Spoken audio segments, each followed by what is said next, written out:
What's this? A hell of a boss short, and plenty more to come. Well, let's see if there's a few things that you may have missed. Starting off, we've got Verosika Mayday's Pride Tour poster sitting on the side of the bus shelter. Next, we see Millie's phone background. It's of her paw giving Moxxie a noogie. Cute. We also have a billboard poster of Loopty-Goopty and Lyle Lipton. Are you injured? Good. Impos, maybe referring to Zippo lighters? Sally Mae calls Millie Prissiness probably bathes regular. Does Wrath being more Old West style not have running water like Pride would? Up next, we've got Bathory's Day Spa. Wonder what's in that mud. It's special mud. Cryptic Couture is also a great fashion name. Wonder if Velvet's involved. Also, is Sally Mae cosplaying Cowgirl Barbie? Fun fact, Sally Mae's VA Morgana Ignis cosplayed in Sally's new look at the con this short premiered at, just to be the first one to do it. Next up we hit Wally Wackford's Fun Time Emporium. It's definitely not gambling. But hey, it seems fun. They got games like Greed Theft Auto, Cherub Shooting, and Chainsaw Mama, a cool-looking VR fighting game with references to both Leatherface and Jason, just kind of gender-bent. Though, I wonder what kind of game Kill Jam is. After some awesome dancing and a little bit of ass-kicking, these sassy sisters enjoy a nice bottle of Alpha Bitch Booze. And last but certainly not least, after Sally Mae and Millie have their little heart-to-heart, we return back to Millie and Moxxie's place, where we see a couple of playbills framed on the wall.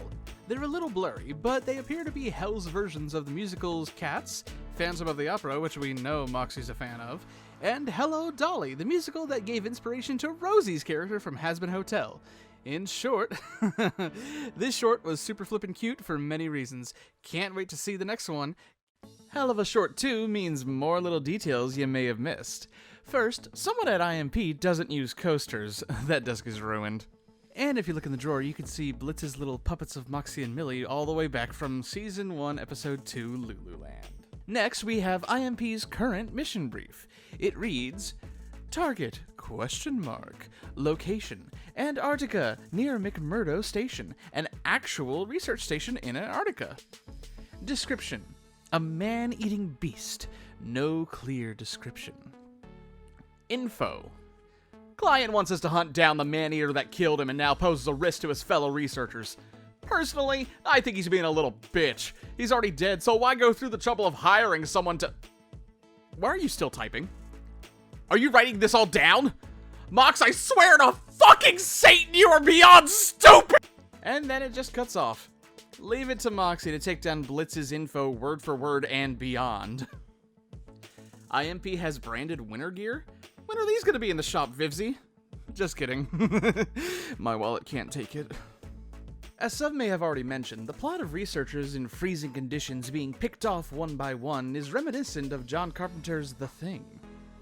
You could argue that there are multiple callbacks to various episodes throughout the series so far. For example, when Millie says, It's from lust. You can't just brute force it. Kinda harkens back to when Ozzy said, Lust shouldn't be about force. It's an art. The interaction of, How do you not know how to do this? Moxxie, I'm a fucking top. is good for a laugh on its own, but it's even better when you swing back to Season 1 when Verosika sang, Stroke on my plate, yeah, but when it was my turn, he did no reciprocating. So I guess we can rule any tongue stuff out of I'm gonna do that thing he likes. Moxxie, on the other hand. Well, Get a load of this dweeb and his unsatisfied pride. I don't think so, Ozzy. You might have gotten this one wrong. Oh, damn. I taught him that. Well, that's all to the next short drops. Is there anything you caught that we missed? Feel free to let us know. On to short number 3. This one has quite a bit to unpack. So let's start with the desk. It looks pretty much the same as last time, but instead of a picture of the Arctic base, it has a poster of Emberland's anime. I wonder if all these mission briefs will show some intel IMP gathered for their target. Who knew these hits were actually planned out? Next is the mission brief, which reads, Target, Emberland Pinkle. Location, boring suburbs in a boring town in Rockview, USA. Description: a gothy 20-something-year-old. And info: she shipped Scrimbleson with Jonathan instead of Blorbenzo 7 years ago. And it's basically incest or something. Not really, but this bitch seems really upset about it. This girl is clearly as into anime as Moxxie is into musicals. I can't believe he managed to drag Blitz to Les Mis. I mean, that had to be what Miserable French hog shit. was, right? But I guess he's got a musical side to him too, even if it does feel improvised. I love killing, shooting things. I'll use a saw, I'll use a fork too. I love killing things with any kind of weapon. Give me a knife and I'll kill someone. And today it's just me, stupid bitch. Actually, was that improvised? Richard Horvitz said that Brandon loves to improv in recording sessions, and is often funnier than the script. Perfect example is Brandon. Brandon is a huge improviser. And we will always say, can we get one as written and then do whatever you want? And a lot of the times, what Brandon has come up with is often funnier in certain parts, and we'll use that. We'll mix and match them. So, maybe it was. After Blitz's failed attempt, we see that not only is she possibly Watching them damn hentais again. based on the immediate minimized reaction, but she's pirating it on illeganime.net, which is honestly a pretty good fake site. Fun fact, if you didn't know, both Amberlynn and her mother are voiced by Monica Franco, who we've heard before, not only in previous Helluva Boss episodes, but also as Vaggie in the Hazbin Hotel pilot. Next, her necklace. It's blessed? Is any piece of merch based on items of protection actually blessed? Wait. Cherub says they don't make money off of their blessing. We never even ask a fee. But we also know from Hazbin that heaven is crooked as hell. Is this a secret racket to make quick cash while also blessing the living? And now we get to the good part. The room. Oh, the beautiful room. Let's go over all the details, shall we? Room details include a Monster Lover Pride flag, a Waifu Cthulhu body pillow, a Hiss Me Naga poster, a Yeehaw Cowgirl Centaur poster, a Yoshi/Pokemon egg? I mean, given the Monster Lover thing, it's probably Pokemon, let's be real. A Melt Me dragon poster, a Bite Me vampire poster, a Muscle Me Up tentacle poster, a dragon/maiden wedding statue, and we got a bunch of books. Let's see here, we got I Want You, But You Might Eat Me, Your Claws Feel So Good, Scales, a slow burn story. Is that a dragon pun? I feel like it's a dragon pun. Demon Dick I'll Lick. He's dead, but we can make it work. My Dragon Daddy. My First Time with an Eldritch Horror. More spikes the better. I mean, oh yeah. I'm not a furry. And Monster, I hardly know her. But don't you worry, there's still more in the room. Alright, we got a Chump My Rump poster, Take a Dive in My Thighs poster, Wish You Were Wolf poster, Let Me Smash poster, Good Girl poster, I need that poster, a Pony Jar, stay away, is that Toothless? Bootleg Charlie, a Yowie paddle that says RAR on it, and various toys, possibly from Naughty Reptile. And next, we have the fanfic, as best as we can get it. The mysterious demon snarled in defiance before Satan. Heat radiated off of him, his glowing eyes blazed with fury. As my demon lover took a stand against his lord, I felt my love for him burn even hotter than the fiery depths of hell. I won't let you have her, my demon hissed with a mutinous glare. You took my wife from me, Satan. Never again. Amberlynn Lightness, Demonia Pinkle is mine. Satan growled. baring his sharp fangs. My knees trembled at the staggering size of him. He was so close that I could feel his hot breath on my skin, which was exposed as a result of my sacrificial outfit.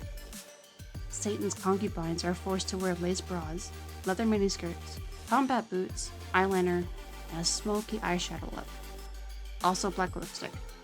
Also, I was wearing fishnets. You dare defy me? Satan roared, his hulking body towering above us. Hand over the sexual sacrifice, so I may have my way with her. No, I cried, throwing my arms around my demon lover.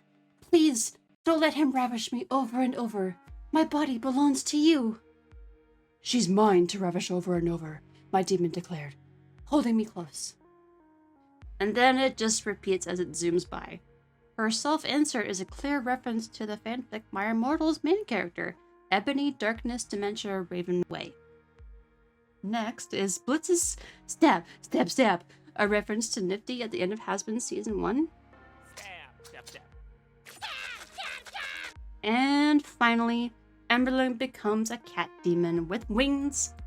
A cross between the two characters of her favorite anime. Her cat leggings are now demons, complete with hoof patterns and toes and heels. For what appears to be the final short of Season 2, we have more to cover than we initially thought. First up, Blitz's Bigfoot-style photo on his desk. Between this, the Chupacabra we're about to see, and the alien photo back in Seeing Stars, is Blitz just destined to be a cryptid to humans? Anyway, new mission means new target. Mission brief. Target, Gerardo Velasquez. Location, small farm outside Tijuana, Mexico. Description, middle-aged male, smells strongly of hay and tequila. Info, I don't speak whatever language this guy is yapping in, but he keeps making a hand motion that makes me think the target must be a real freak. Sounds like this guy is a real piece of work. Am I the only one who found it funny that Blitz thought Moxxie was calling the Earth Goats the Earth's greatest of all time? These are Earth goats, sir. I don't care how great they are in my way! Ah! And now we get to meet our target, who's voiced by Jorge R. Gutierrez, creator of the series El Tigre, The Adventures of Manny Rivera, and the movies The Book of Life and Maya and the Three, which, if you haven't seen those movies yet, you should totally check them out. They're pretty fun. He's holding a tequila bottle that bears a colorful goat, possibly an alebrije, an animal spirit guide meant to help ward off evil spirits in Mexican cultures.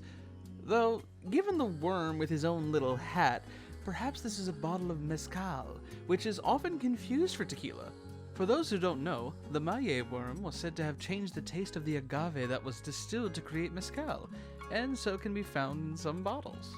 So while you may have heard of the tequila worm in shows or movies, it may not be quite that accurate.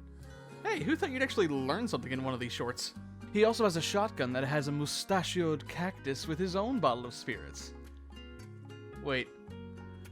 Oh! It's an alebrije! It wards off bad spirits on a bottle of spirits! Damn, that must be some good shit. Oh, and this fine gentleman also shoots one of his goats a new beehole. Why, look who it is! It's Monica Franco. Honestly, it feels like we should just have, like, a Hey Monica counter with how often she's popped up in this season alone. No, not right now. We'll add it later. Check back in the season finale. For those wondering, yes, everything said in Spanish has been fully translated in the subtitles, so if you're curious to see exactly what they said, feel free to have a little watch through with the subtitles on. And now we have our fabled Chupacabra, and I don't know, does this sign remind anyone else of a different spectacle that horrifically destroyed its patrons? Okay, we know human fire can't kill imps, but could Blitz have actually choked on that plush? Some have said that this young woman here may be a nod to Maria Posada from Jorge's movie The Book of Life, and I don't know for sure, but if it is, that would be a fun little nod, especially given how both that film and this series tend to show how death can affect the world surrounding their main characters. Next is Blitz improving his technique since Antarctica? I use the term improving very loosely. At least he's not being as forceful anymore, but come on, man, what you're doing is below the bare minimum. You and Fizz patch things up, so maybe he can have Ozzy give you some pointers. Although, he honestly may be appalled at your current performance. Well, I certainly didn't expect to see the dorks again so soon, or to have them look so much like Jesse and James from Team Rocket. And I certainly didn't expect their badge to read, Agent Number 1 Dorks, your text here. And we finish off the short with Cult of the... Goat? Given we can't see the full sigil, but we know that goats are often tied to him, would it be safe to assume that these goats are worshipping Satan here? How funny would it be if this goat priest ends up coming back as a witness in the theorized upcoming trial episode, just to show how irresponsible Blitz has been with his travels? Well, that appears to be all of the Helluva shorts from Season 2. Will next season have even more shorts? Will the rest of this season have even crazier Easter eggs? Well, the new episode will be out soon enough, so we'll just have to wait and see. Until next time, thanks for watching, and we'll catch you later.